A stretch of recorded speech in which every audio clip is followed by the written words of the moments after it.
Hello, this is PG, welcome back to the channel. Today I'm reviewing Dungeons of Sundaria on Xbox. The game is also available on PC and most major consoles. Dungeons of Sundaria is an action role-playing game developed by Industry Games.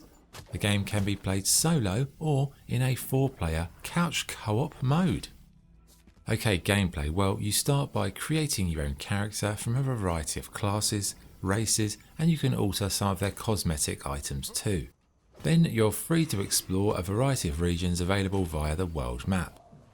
Each of these areas has a difficulty rating, so it's staggered in terms of where you should go first. General play goes like this: explore an area, fight off enemies, hoover up the loot, alter your inventory with the new gear that you've got, then you can head back to the town once you're done, trade your stuff, make some money, and then buy or upgrade.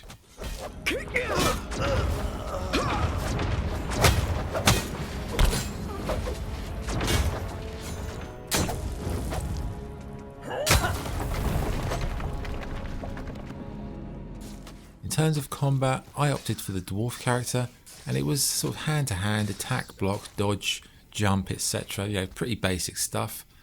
It's not too bad, but there are considerable, I'd say, visual issues during combat, and you can see that from the footage. It's very obvious that there's a lot of glitchiness going on with the graphics.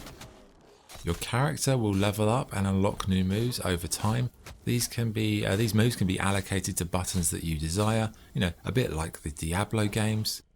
But it is hard to say the combat here is fun, engaging, or in depth.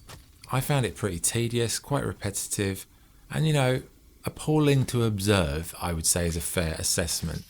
And level design, very basic stuff, predictable layout, simple structure. I can't say that any of the levels stayed with me after playing. They're all very forgettable. But saying that, some of the dungeons, I would say they had some cool secrets like destructible walls that made you feel like you were definitely dungeon crawling. But when you're not out in the world, you're in the town. This is the hub. Here you could do, as I said, upgrading, purchasing, speaking to locals, customizing your character's colour scheme, obtaining quests. But mostly I'd say the game's quite disappointing, but the only saving grace I would say is the multiplayer aspect. You can play split screen with 4 people, which is amazing. That's a rare treat indeed. But even this cool addition, does it save the game from being a disappointment? I would say probably not. Visually, it's middling at best, with janky character animations, glitches all over the place, and a real lack of presentation quality.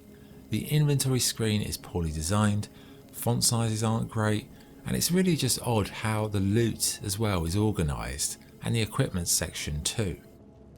Anyway, verdicts: Dungeons of Sundaria is a disappointing action role-playing game that fails to deliver in almost every area.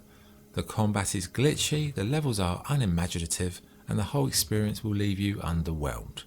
The only saving grace, as I said, is the split-screen multiplayer that definitely does add value to the game, but would I recommend it? No, even in the hard sales it is a tough one to recommend. Scoring Dungeons of Sundaria, 5 out of 10. Anyway, that's the review. Thank you for watching. This is PG signing off. Cheers.